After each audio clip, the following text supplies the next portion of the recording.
And welcome all boys and girls for our Shrimad Bhagwatam class this evening. We will continue our study on Shrimad Bhagwatam for chapter 9 of Canto 1. Before that, I will recite invocation prayers. Om Ajnanatimirandasya Jnananjana Salakaya चक्षुरुन्मिलितं येन तस्मै श्रीगुरुवे नमः।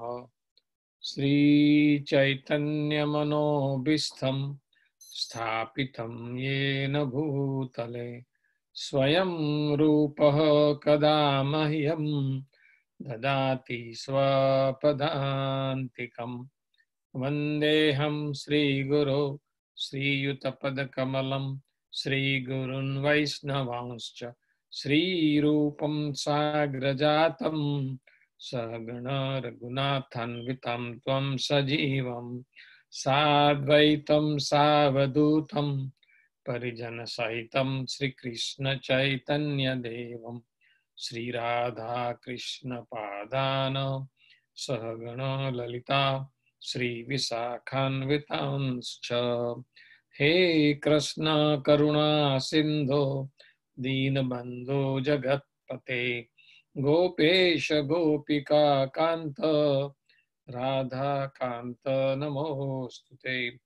तप्त काञ्चन गौरांगी राधे वृन्दावनेश्वरी वृषभानुसुते देवी प्रणमामि हरिप्रिये। नमो महावदन्याय कृष्ण प्रेम प्रदायते कृष्णया कृष्ण चैतन्य नाम्ने गौरात्से नमः। वाञ्छाकल्पतरुभ्यश्च कृपा सिन्धुभ्य एव च पतितानां पावनेभ्यो वैष्णवेभ्यो नमो नमः। नमो विष्णुपादाय कृष्णप्रस्थाय भूतले श्रीमते भक्तिवेदान्त स्वामिनिति नामिने। नमस्ते सारस्वते देवे गौरवाणी प्रचारिणे निर्विशेषा शून्यवादी पाश्चात्य देशतारिणे। जय श्री कृष्ण चैतन्य प्रभु नित्यानंद श्री अद्वैत गदाधर श्रीवासादि गौर भक्त वृंद। हरे कृष्णा कृष्णा कृष्णा हरे हरे हरे राम राम राम हरे हरे। ओम नमो भगवते वासुदेवाय। ओम नमो भगवते वासुदेवाय। ओम नमो भगवते वासुदेवाय।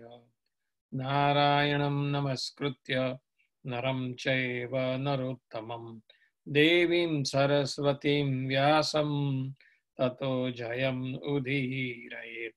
नस्तप्रायेषु अभद्रेषु नित्यं भागवत सेवया भगवती उत्तम श्लोके भक्तिर्भवती नैष्टिकी। कृष्णाय वासुदेवाय नंद गोप कुमाराय। हरे Krishna Krishna Krishna Hare Hare Hare Ram Ram Ram. Hare Krishna everyone. So yesterday we began chapter 9 of Canto 1. The title of the chapter is The Passing Away of Bhismadev in Presence of Lord Krishna. So I will give you brief summary. We covered 24 verses yesterday, in which in the beginning it is described that Yudhishthir was lamenting, and he was not convinced by Krishna and all the sages. So he went to where Bhismadev was lying on the bed of arrow in the battlefield. And all his brothers and Krishna followed him. And then all the Rishis also hearing the news, they also came. And Bhisma welcomed all of them. He worshipped Krishna, very affectionately spoke to Pandavas, explained them it is not your fault. And this is going to happen. After all, it is Krishna's plan. And so many things that Bhisma had told them. And then he also says one of the things that it is inevitable time that does all these things, And so basically inevitable time means it's Krishna himself, because in Bhagavad Gita, Krishna says, Kalosmi, means I am time, So Krishna, and then he also glorifies the Krishna as original Narayana, inconceivable. It is very difficult to understand him like that. And then we also see that at the end, he requested Lord Krishna to be there in his four-handed form, because he wanted to see that particular form, four-handed form, Parsarthi Swarup, because he likes that. So he thought that I will leave my body by seeing this Swarup, this Roop of Lord Krishna. And that's why he's requesting. That was the last verse we did yesterday. And then today I will cover the remaining verses, beginning with Bhismadev instruct Maharaj Yudhishthir.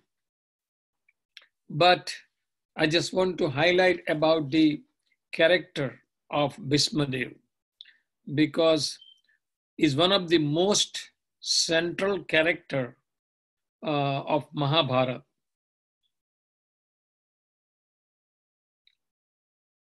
Bhismadev possesses immense wisdom, and it teaches us how we should follow the path of dharma in our own lives, irrespective of all wrong and injustice we may have to face during our personal journey. And we see in Bhisma's life that he has to see in front of him so many wrongdoing, so many injustice, So some of the things of Bhismadev is very well known about his vow, his very strict vow, remaining lifelong celibacy. And reason he did that thing is that because his father's, first of all, I want to tell you that his name in the beginning was Devavrata, and he's son of Santanu and Ganga Devi.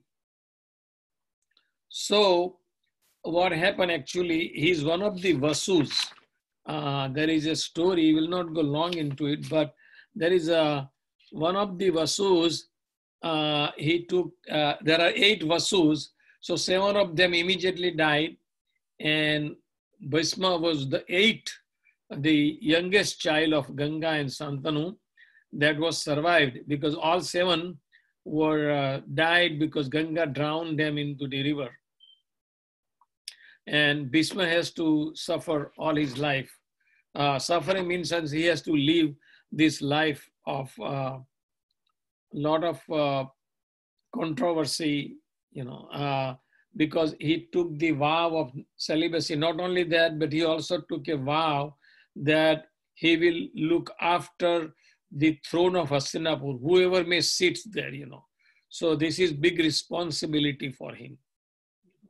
So we can see that Bhishma in Sanskrit means it's like a who undertakes terrible vow and also fulfills it. It's not just like taking it, he also fulfills it, So, and in his life, when Mother Ganga took with him to raise him, he have several gurus from whom he learned different art. For example, from Brahaspati, uh, Brahaspati taught him the rules of Dandaniti, means duties of the king. So basically political science. Sukracharya educated him in political science and other branches of knowledge as well. Vasistha, he taught him the Vedangas and other holy scriptures, means different parts of the Vedas. Then Sanat Kumara, they shared his knowledge of mental and spiritual science. And then Markandeya taught him the duties of true Brahman. And then Parsuram was his guru, who is son of Jamadagni. He trained him in the art of warfare. Like it. So these are the different things about this Bhishma Pitamaha. And he played a great role in the war of Kurukshetra also. So we can see that in the great war of Kurukshetra, Bhishma, true to his vow, was on the side of Kauravas. Why he was on the side of Kauravas? Even though he loved Pandavas so much, because of his terrible vow that he made. He was the supreme commander of the Kaurava forces for 10 days. And though he knew he was not being on the side of Dharma, but he was duty bound to support the ruling party of Hastinapur, which is Duryodhan party. So this is some notes on the Duryodhan. Now also Bhishma Pitama gave hint to the Pandavas as to how they could defeat him. He said that if a woman came before him, he would lay down his weapon and would fight no longer, as he did not consider it gentlemanly to fight or attack a woman. So this was the cause why Bhishma has to, why he was defeated, and then afterward, later Krishna told Arjuna to involve Sikhandi and ask her to stand in front of Arjun. So Bhishma would then be forced to lay down his weapon in front of her. There is a story behind that also. Sikhandi was in his previous life, he was Amba, who was the princess of king of Kasi, So there is a story behind it. If we have a time, we'll go through it.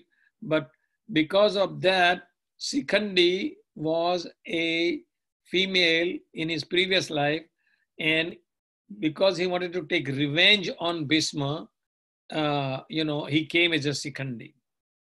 And that was also Krishna's instruction to Arjuna that, now since Bhishma Pitama has given us a hint that he will put his weapon down when he sees the woman, so let's bring the Sikhandi, in front of him. So that is how Bhishma, otherwise nobody can defeat him. He was very valiant, he was very powerful soldier, like that. Actually Maharathi, he used to be called Maharathi. All right. So now we'll continue after he requested Lord Krishna to stay there. Then Bhishmadev instruct Maharaj Yudhishthir. Yudhishthir asked Bhishmadev about the principles of various religious duties. He was like Yudhishthir was inspired by Lord Krishna to ask Bhishmadev of the principles of religion. So Lord Krishna wanted to prove that he is pure devotee like Bhismadev, they are always sound in body and mind by dint of spiritual enlightenment. And thus, in any circumstances, here the circumstance was that Bhisma Pitama was lying down on the bed of arrow, and even in that stage, a devotee of Lord is in perfect order to speak something which is helpful to Yudhishthira to understand, and that was the main goal also, that, Lord Krishna himself, being a super soul in the heart of Yudhishthira, did not let him convinced by them, because Krishna's plan was to take Yudhishthira to Bhismadev, so Bhismadev can give him this knowledge. Then Bhismadev explained, beginning from Varnashram Dharma, various types of renunciation, attachment, Dan Dharma, Raj Dharma, Moksha Dharma, Stri Dharma, Bhagavad Dharma, all kinds of Dharma he described to Yudhishthira Maharaj. Of course, everybody listened there, but especially he was addressing to Yudhishthira. Then he also described about Dharma, Artha, Kama, and Moksha. That is the four basic principles of this human society's life. Dharma, Artha, Kama, and Moksha. Dharma means religion, Kama means material desire, and Artha means economic development, monetary situation, and then Moksha means liberation. So these are the basic philosophy in human society. So he also talked about that. Now, while Bhismadev was describing all these duties, the sun's course ran into northern hemisphere, which is we call Uttarayan. It comes in January, January 14 around, Uttarayan. I don't know, those who are from India, they may know about this prasang also, Uttarayan, where, all these people, they have a kite flying in the sky. But this is supposed to be a very auspicious time. So, while Bhismadev was instructing Yudhishthira, it so happened that the sun's course ran into northern hemisphere, which is desired by mystic who die at their own will. So it is said that the perfect yogi or mystic can leave the material body at their own sweet will at suitable time and go to a suitable planet destined by them. In the Vedas, this time are considered auspicious for quitting the body. So Bhismadev knew well how to utilize it. So you can say he was just waiting for this suitable time, suitable moment to quit his material body. And the golden opportunity arrived when he was instructing the grandsons. He thus prepared himself to quit his body before Lord Sri Krishna, before the Pandavas, before the great sages were assembled there. So it was a good fortune moment. The time, whatever he desired was there. So thus, after speaking on different subject matter with thousands of meaning, Bhismadev stopped speaking and, being completely freed from all bondage, withdraw his mind from everything else and fixed his wide open eyes upon the original personality of Godhead, Sri Krishna, who stood before him, four-handed, dressed in yellow garment. That is what requested by Bhima, right? We saw that yesterday. That please stay here in four-handed form, yellow garment, parts of his robe, and I want to see it before I leave my material body. So that was the situation. So here we can say that Bhismadev set the glorious example on the art of dying. We are familiar with art of living. There is an organization, art of living. They are teaching how to live life. But here, Bhismadev was teaching us art of dying, how to die. It is also a science, right? So the subject matter which attracts the dying man becomes the beginning of his next life. Just like in Bhagavad Gita also, Anta kale cha mame vasmaran mukta kalevaram. And there is another one, 8.6, yam yam vapi smaran bhavam. Means at the time of quitting the body, whatever state of mind is, their state one will get after the death or after the quitting the body. Okay, so this is the injunction in the Shastra. Therefore, if one is absorbed in thoughts of the Supreme Lord, Krishna, right, he is sure to go back Godhead without any doubt. This is confirmed in Bhagavad Gita as well. So, the Bhismadev teaching us here how to die, how to leave our body. Because we are eternal, we are soul, we are not this body. So, Sri Bhismadev attained the perfection of quitting his body at will and was fortunate enough to have Lord Krishna, the object of his attention, personally present at the time of death. Now you can see that how fortunate Bhisma Pitama is. So now by pure meditation, looking at Lord Sri Krishna, Bhismadev at once was freed from all material inauspiciousness and was relieved of all bodily pain by the arrow wounds.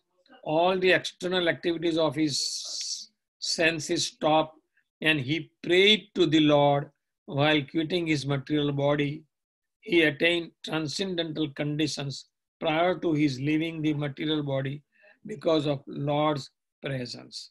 Now here, one thing we should notice, that because of Lord's presence, all the miseries that he was having due to this arrow piercing his body gone away. He became completely transcended to all these miseries.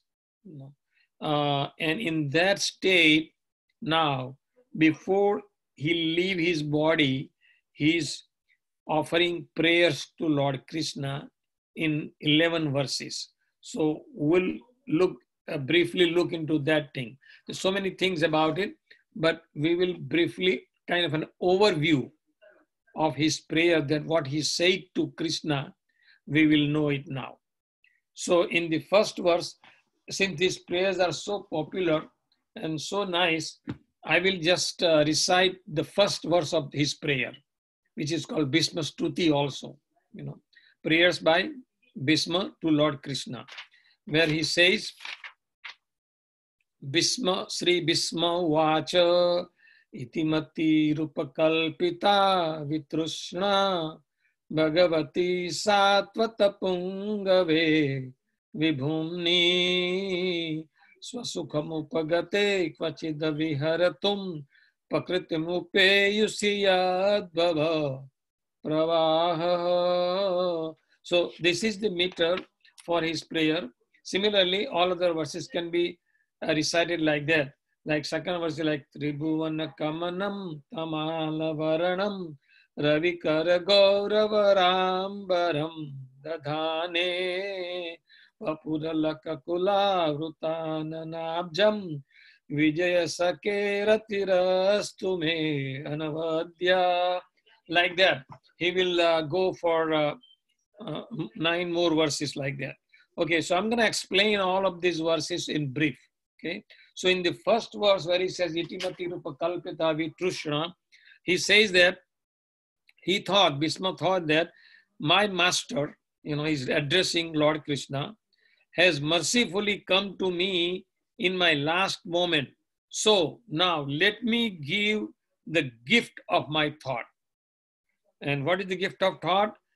You think with your mind, right? So he said that let me now invest or give my mind, because mind has a propensity to think, feel, and will, right? Thinking, feeling, and willing. So he said, let me now invest my thinking, feeling, and willing in the all-powerful, self-satisfied Lord Krishna, who is the leader of the devotees and who sometimes enjoys pastimes by descending into his own creation, the material world. So, Lord here is praised by Bhismadev. Bhismadev is saying that you take, you come to this material world to enjoy yourself, and to perform some pastimes. And when you perform these pastimes, then afterwards people will hear about your pastime and they will also get liberated. So this is the potency of hearing the Krishna Katha, the pastime of Krishna Leela. That is what is going on. And in the next verse, he says, let me have rati. Rati means attraction, the bhava, prema. Let me have rati for Vijay Sakha. Vijay Sakha here means Vijay is another name of Arjuna. So friend of Arjuna is who? Krishna. So he says, let me have rati for Vijay Sakha. That means Arjuna, Krishna, whose transcendental body is desired by the three world and whose complexion is dark like tamal tree. His glittering yellow clothes shine in the sun, and his lotus face is surrounded by curly locks of hair. So let me see. Here the lamentation, we saw all these things.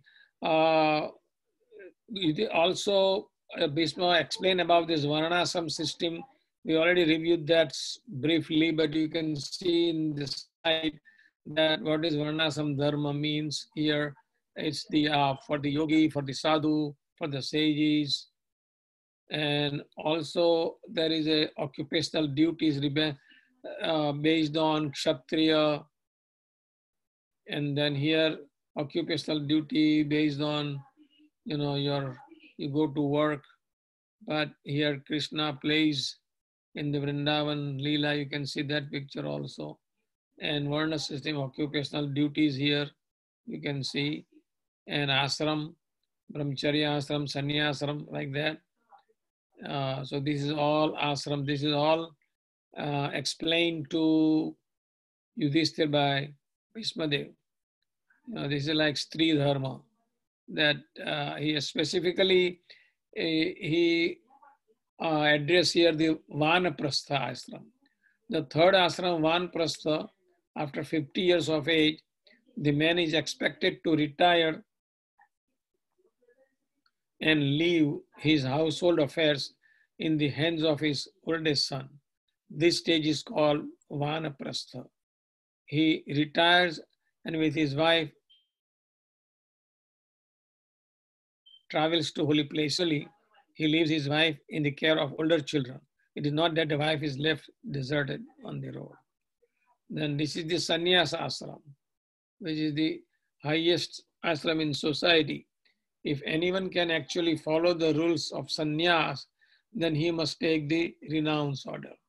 What it is, sannyas is required so that the materially engrossed householder can get out of his mundane occupations before the time of death. The bona fide sannyasi who has received information from authorized scriptural sources and from a spiritual master in disciplic succession must not be merely self-satisfied in knowledge, because he is needed by society at large to go and preach to the people and inject them with immediately of eternal spiritual values. If the sannyasi does not teach the common man of their spiritual nature, then they will have wasted their human form of life. Right? Now, Bhismadev saying Supreme Lord, here you can see Lord Sri Krishna is situated in everyone's heart, yet he manifests his transcendental form by his internal potency. This very Lord was sitting before Bhismadev, and since Bhismadev knew of his glories, he worshipped him duly. Now, this is Bhismadeva's past life. It is shown here. His name was, they already talked about it. We also talked about Bhismadev, how he helped his father. And then there is this is a scene where Bhismadev went to the father of Satyavati to tell him that I will, that vow that he took, that he will remain celibacy, because Satyavati's demand was, father's demand was that his son should be on a throne. But before that, this Devvrat, Bhisma was there. So Santanu was reluctant to do that thing. So when Bhisma knew that, he came to Satyavati's father and assured him of what he had desired. So that is that scene here. And now you can see Bhismadev says here, on the battle where Sri Krishna attended Arjuna, friendship following long turn. Okay, so this is the verse yet to come. Okay, so we'll begin from here. Before that, let me finish the other verses where it says, Bhismadev on his bed of arrows after the battle of Kurukshetra.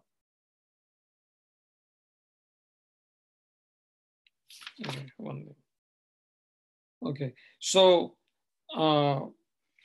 this verse says that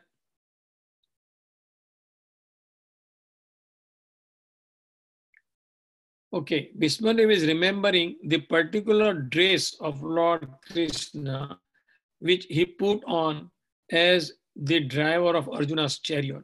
That is what he's remembering also, that he became a Parth Sarthi. Parth is another name of Arjuna, and he's become the chariot or driver for Arjuna. So while fighting was going on between Arjuna and Bhismadev, Bhisma's attraction was drawn by the glittering dress of Krishna, and indirectly he admired his so-called enemy Arjuna for possessing the Lord as his friend. Because you can see that how fortunate Arjuna is, because he got Krishna as his friend. He was admiring, in fact. The Lord is pleased when he is addressed conjointly with his devotees who are related with him in different transcendental humor. Sometimes he will be addressed like Yasoda Nandan, Devaki Nandan, like that, Nanda Nandan, So he likes to be addressed when his name is spoken with his devotee. Then in the next verse it says, let my mind go unto Sri Krishna on the battlefield, whose flowing hair was covered with the dust raised by the horses when his skin was wounded by my sharp arrows, and he enjoyed it. So here you can see on the battlefield, while on the bed of arrow there, Bhisma remembers this scene. He says that where Sri Krishna attended Arjuna out of friendship, the flowing hair of Lord Krishna turned ashen due to dust raised by the hoofs of the horses. And because of his labor, beads of sweat wetted his face. All these decorations, intensified by the wounds dealt by my sharp arrows, were enjoined by him. Let my mind thus go into Krishna. Basically, Bhisma Pitama is remembering some scenes that had happened in the war. So here we can see that Bhisma's fight with the Lord was an exchange of transcendental pleasure. It is not like with enmity, Thus, his throwing of sharp arrow at the Lord's transcendental body is as good as the worship of another devotee who throws soft roses unto him. So that was the relationship, exchange, the transcendental pleasure between Bhishma and the Lord. And then in the next verse he says that may I have rati for Parth Sakha. Again, Parth Sakha is Krishna, means friend of Arjuna, who by his merciful glance shortened the lifespan of the opposite party when he placed the chariot in the midst of the two armies at Arjuna. As we are familiar with Bhagavad Gita, that Arjuna is requesting to Krishna, please take this chariot between the two armies because I want to see who came there to fight. And Krishna, following his order, takes the chariot in between the two armies there. So, and during that time, what happened? That is most important. That is explained in this verse. The Lord diminished the duration of life. Diminish means he just cut down the lifespan of all the soldiers on the opposite side. See, Lord diminished the duration of life, means of the opposite party, by his merciful glance. It is said that all the fighters who assemble on the battlefield of Kurukshetra attain salvation by personally seeing the Lord at the time of death. Therefore, the Lord is all good, and whatever he does is for everybody's good. Such are the transcendental activities of the Lord, and whoever understands this also gets salvation after quitting this material body.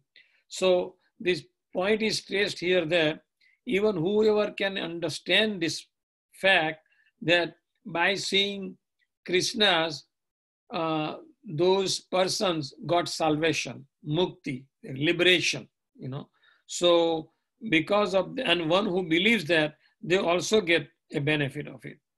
So this is the injunctions of the Bhishma statement here. Then in the next verse, Bhishma says, may the object of my attraction be the lotus feet of that Lord who removed Arjuna's ignorance by giving him transcendental knowledge when he was bewildered and refused to fight. So this is the incident in Bhagavad Gita that Bhishma is remembering that when Arjuna was not ready to fight, but Lord Krishna gave him the transcendental knowledge and remove his ignorance, So that's why he's basically, this prayer means Bhishmadev is glorifying the activities of Lord Krishna and activities with his devotee, especially with Arjuna here. Now, Bhishma describes another scene where he says that sacrificing his own promise. What was his own promise? Krishna's own promise was that he will not take up a weapon.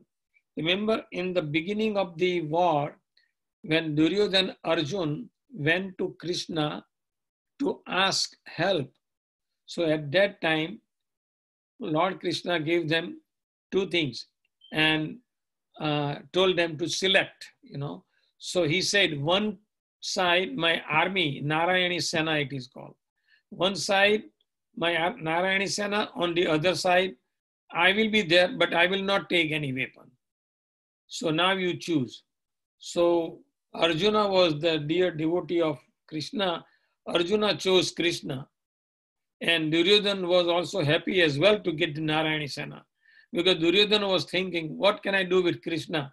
If his Sena, if his military come with me, then that will help me. So that way, at that time, Krishna made a promise that he will not take a weapon. So this is what is Bhishma is remembering now. That sacrificing his own promise means not to use a weapon and to fulfill my desire. Bhishma says, what is Bhishma's desire? Bhishma's desire is to see Krishna fighting for saving his friend Arjuna. So that is Bhishma's desire. Bhishma's desire was that he wanted to see Krishna that how he saves his friend Arjuna in the battlefield. That was his desire. And the promise of Krishna was not to take weapon. So, in sense, what it is saying is sacrificing his own promise not to take weapon and to fulfill my desire to see Krishna fighting for saving his friend Arjuna, he ran towards me with a chariot wheel, which you can see. Lord Krishna is holding a chariot wheel, in his hand, and he's rushing towards Bhishma to save his friend Arjuna. So this is the scene that he's remembering, So you can see that Bhishma Deva's consciousness is so elevated, and if you remember this pastime of Krishna at the time of death, you will definitely go to Vrindavan Dham, Golok Vrindavan Dham, So this is the lesson that we can learn, how Bhishma has left his body. This is called art of dying, And in the next verse now he says, let my destination be Lord Mukunda, who rushed towards me as if angry to kill me, his body covered in blood from the wounds of my sharp arrows. So regarding this, there are some comments here that dealings of Lord Krishna and Bhishmadev on the battlefield of Kurukshetra were interesting. Why? Because the activities of Lord Sri Krishna appeared to be partial to Arjuna and at enmity with Bhishmadev. But factually, reality, all this was especially meant to show special favor to Bhishmadev, a great devotee of the Lord also. So what was that? Okay, the special feature of such dealing is that a devotee can please the Lord by playing the part of enemy. And that is the dealings between, you can say, here Bhishmadev is acting like an enemy, part of enemy, just to give a pleasure to Krishna. Just like you can see in the pastime of Varahadev, when we learned this incarnation, Hiranyaks, and Varahadev. So that was like a fighting between Lord, and Hiranyaks is none other than his, the Jai and Vijay. The Jai, his eternal Parshad from Vaikuntha, So anytime Lord Krishna wants to rally some mellow, some rasa, some kind of a relationship, he does that by employing his own eternal associates from the Vaikuntha planet. So this is what the whole point that Bhishma Pitama is also bringing up, that the special feature of such dealing is that a devotee can please to Lord by playing the part of an enemy, and that is what Bhishmadeva's function is here also. Then in the next verse, he says, may I have Rati, or for Parsarthi, again the chariot driver, which is Krishna himself, who stood with a whip in his right hand and the reins in his left, with bridle rope, carefully protecting against chariot and awarding the original form to those who died on the battlefield, seeing Krishna. So we see that whoever has seen Krishna in the battlefield while dying means they got liberation. So this Parsarthi Roop, even Arjuna could not see, because as you can see, Arjuna is sitting behind Krishna, right? When Bhishma, being an opposite party, he is in front of Krishna. So as much as Bhishma can see, Arjuna did not see it, So this is what Bhishma is mentioning now, that this Parsarthi Roop, even Arjuna could not see. Arjuna was behind the beautiful form of Parsarthi, while Bhishmadev was just in front of the Lord. And then in the next verse, he's saying that may my Lord be fixed on that Krishna whose movements and smiles of love attracted the gopis who imitated his actions, blinded by the madness of love after his disappearance from a rasa dance. So this is the scene here, which you can see. Maybe there is some, okay, there's next. Okay, he said here, let my mind be fixed upon Lord Sri Krishna, whose motions and smiles of love attracted the damsel of Vrindavan Dham, the gopis. The damsel imitated the characteristics movements of the Lord after his disappearance from the rasa dance. So there is a pastime that in the middle of the rasa dance, Krishna left them. And when Krishna left them, the gopis were so much absorbed in the motion and activities of Krishna that they themselves started imitating Krishna's motions and activities. You know, so this is the scene he remembered. This one. Now, why he does that, we will see that in a minute. So he says that Bhismadeva's desire to remember the gopis is a prayer to have their mercy also, because he wanted to get a mercy from the gopi also. Why? Because they are the topmost pure devotee. And at the last stage of his life, Bhisma Pitama wanted to remember them, at least glorify them, okay? Because they were pure and topmost devotees of Krishna. The Lord is also satisfied more when his pure devotees are glorified. So you see, Bhisma knew how to please Krishna. So Bhisma in this verse glorified Lord Krishna's pure devotees who are gopis, their activities, you know. And by thinking, so Bhisma Dev thinking that if I do that, Krishna will be pleased. And that is the, you know, objective of the pure devotee, that how Krishna can be pleased, you know. Then in the next verse, Bhisma Dev remembering the incident that happened at the Rajasuya Yagna. So here is the scene where Rajasuya Yagna,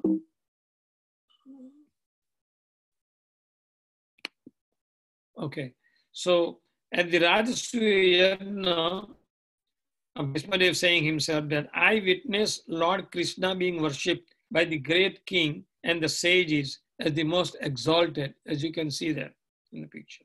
So Bhismadev remembered this incident in order to keep his mind upon the Lord at the time of death.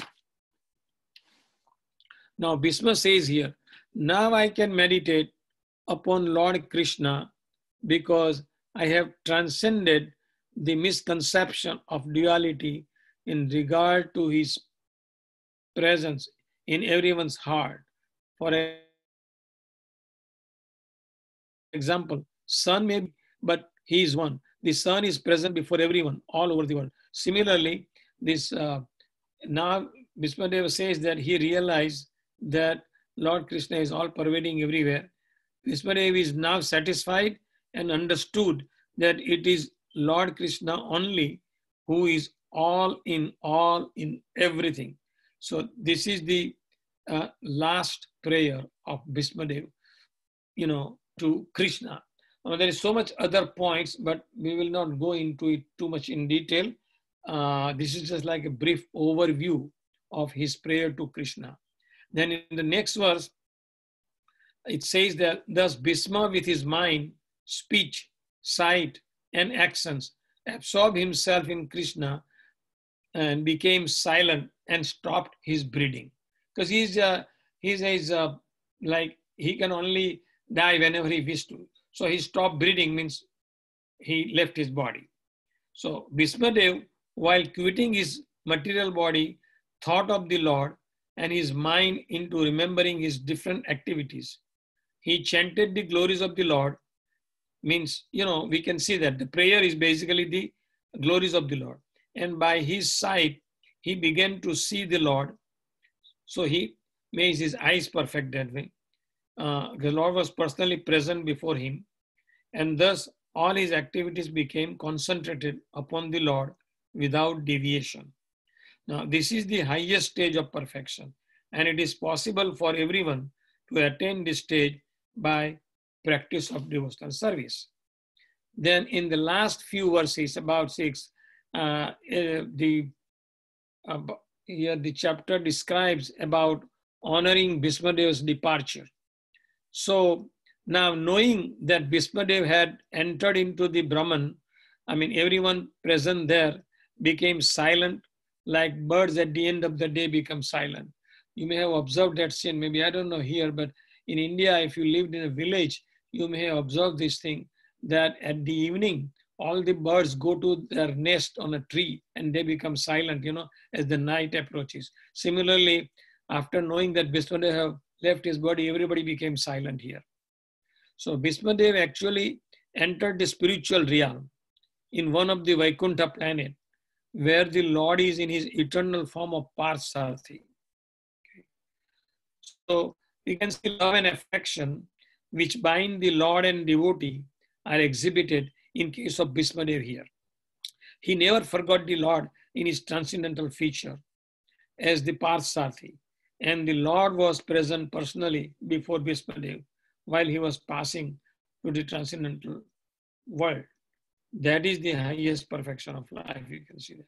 So then in the next verses, both man and demigod sounded drum, the king praised him, and followers fell. There are some flowers that fell from the sky in honor of Bhismadev. Bhismadev was respected both by the human being and by the demigod. And showing of flower, the flowers were showering from the sky, which shows from a heaven. It is a sign of recognition by that great demigod. So, and then at the end, Yudhishthir performed the funeral rites for the departed Bhismadev and was momentarily overtaken with grief. So there is Yudhishthir being a grandson, the eldest one, he performed the funeral rites also of Bhismadev. So Bhismadev was the most affectionate grandfather of the Pandavas. He died very happily by seeing Maharaj Yudhishthir to the throne of Hastinapur. Then all great sages glorified Lord Krishna by confidential Vedic mantras. Then they departed to their respective hermitages and keeping Krishna within their heart. And then after, Maharaj Yudhishthir, along with Lord Krishna, went back to Hastinapur and consoled Dhritarashtra and Gandhari. After this, the great religious king, Maharaj Yudhishthir, executed the royal power in the kingdom strictly according to the codes and royal principles approved by his uncle and confirmed by Lord Sri Krishna. So this is the end of, we started with Aswathama killing the Draupadi's son, and here Bhismadev left his body. So this is the scene actually, chapter 7, 8, 9, is regarding the scene from the Mahabharata, you can see. So now in chapter 10, we will see now Lord Krishna will depart from Hastinapur and go to his city, Dwarka. Okay. So the chapter 10 is leaving Hastinapur, and chapter 11 would be arriving in Dwarka. So we'll do that next week. Okay. So I will conclude my class here. Thank you, everyone. Hare Krishna. Srila Prabhupada ki jai.